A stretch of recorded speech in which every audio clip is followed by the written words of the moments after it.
The air of Athens still shimmers with the ghosts of titans. Its very name evokes the birth of democracy, the cradle of Western thought, the crucible where art, philosophy, and politics converged in an explosion of human potential.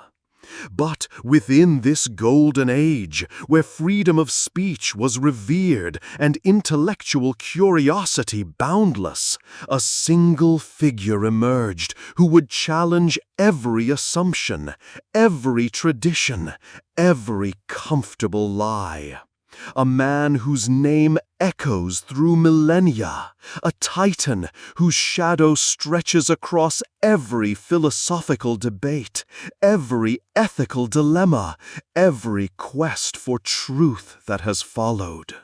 Yet, in his own time, this titan was a convicted criminal, condemned to death by the very city he sought to enlighten. His empire wasn't built on land or gold, but on questions. His method? A relentless interrogation of assumptions, shattered complacency, and forced uncomfortable truths into the light. He built no schools, wrote no books, yet his students would become the architects of entire philosophical systems that still shape our world.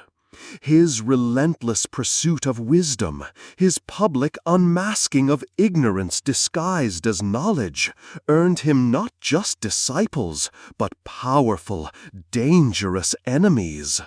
The sophists, the politicians, the traditionalists all felt the sting of his intellectual gadfly.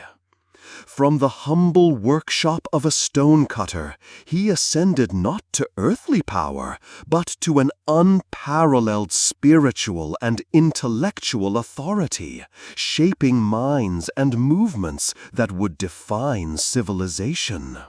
Was he a selfless seeker of truth, a martyr for intellectual freedom, a prophet of reason, or a disruptive force, a provocateur whose radical ideas undermined the very fabric of Athenian society, leading to its demise?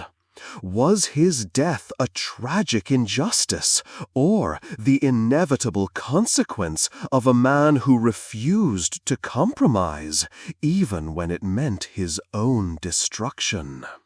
This is the story of Socrates, the man who taught the world how to think, and, in doing so, sealed his own fate. A story of unparalleled genius, profound conviction, and a brutal end that forever stains the cradle of democracy. Chapter 1: The Crucible of Athens. To understand Socrates, we must first understand the city that birthed him, nurtured his genius, and ultimately executed him. 5th century BCE Athens was a city in flux, a vibrant, volatile democracy that had emerged from the shadow of the Persian Wars as a dominant naval power and the cultural heart of the Greek world. This was the Golden Age, an era of unprecedented political hegemony, economic growth, and cultural flourishing under leaders like Pericles. The Parthenon rose. Playwrights like Aeschylus, Sophocles, and Euripides penned their timeless tragedies, and historians like Herodotus and Thucydides recorded the epic struggles of their time. Athenian democracy, or demokratia, was a radical experiment in direct citizen rule. Male citizens, regardless of wealth, held the right to speak and vote in the assembly, the primary governing body. Juries, often numbering in the hundreds, were chosen by lot, and public offices were increasingly paid, allowing poorer citizens to participate in the political life of the city. This system fostered an environment of intense public debate, where persuasive speech was not merely an art, but a crucial tool for political power and self-defense in legal disputes. It was into this intellectual ferment that the Sophists arrived. These itinerant professional teachers, traveling across the Greek-speaking world, offered instruction in rhetoric, public speaking, and a wide range of subjects for a fee. They capitalized on the growing demand among the Athenian elite and aspiring newcomers for skills essential to success in public life. The Sophists taught arete, or virtue and excellence, which in democratic Athens was increasingly understood as the ability to influence fellow citizens through rhetorical persuasion. Figures like Protagoras, who famously claimed he could make the weaker argument the stronger, became notorious for their relativistic views on truth and morality, suggesting that truth was subjective and dependent on individual perspective. While they made genuine contributions to the development of rhetoric and critical thinking, their focus on persuasion over objective truth and their acceptance of payment often earned them antipathy and a reputation for intellectual charlatanism. Socrates, born around 470 BCE, was not one of these wealthy traveling intellectuals. His father, Sophroniscus, was a stonemason and sculptor, and his mother, Phanerete, a midwife. His family was not impoverished, but certainly not of the aristocratic background that often produced philosophers or attracted sophists. He himself is said to have followed his father's profession as a sculptor for a time, with tradition even crediting him with a statue of the Graces. He also served with distinction as a hoplite, an armored foot soldier, in several campaigns during the Peloponnesian War, demonstrating physical endurance and courage. But Socrates' true calling lay not in stone or battle, but in the relentless pursuit of wisdom.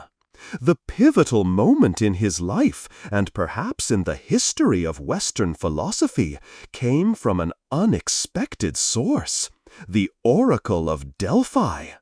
His friend Chaerephon, eager to know if anyone was wiser than Socrates, posed the question to the Pythia, the high priestess of Apollo. The oracle's pronouncement was unequivocal: none.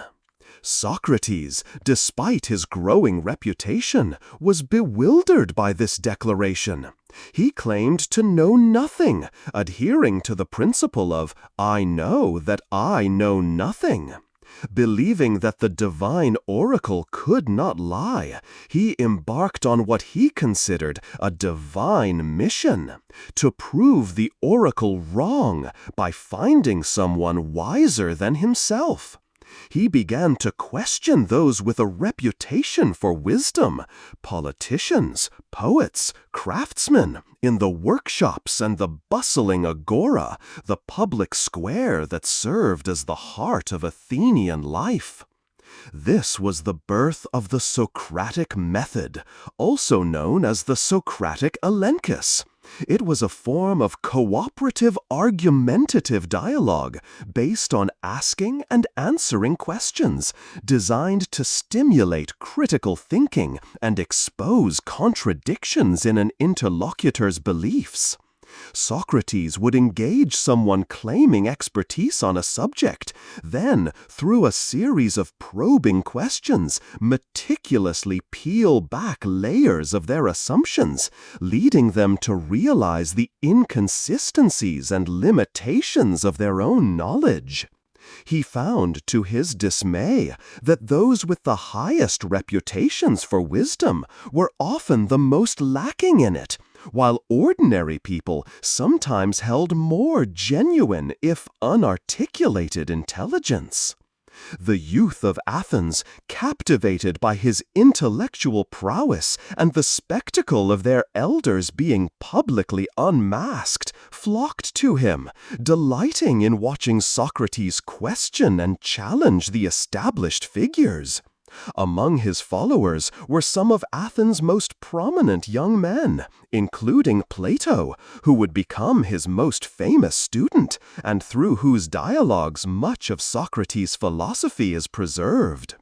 Others included Alcibiades, a brilliant but volatile general, and Critias, who would later become one of the ruthless 30 tyrants who briefly overthrew Athenian democracy.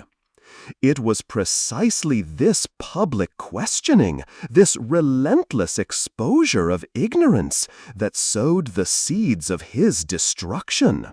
While Socrates saw his mission as a service to the city, urging Athenians to examine their lives and strive for true knowledge rather than accepting conventional wisdom, his method inherently challenged authority, tradition, and the fragile egos of powerful men. He made enemies. Many, particularly those he publicly embarrassed, perceived him as a threat to their established order, their reputations, and even the stability of the Athenian state. The very act of encouraging young men to question everything their parents, teachers, and leaders told them was seen as corrupting the youth.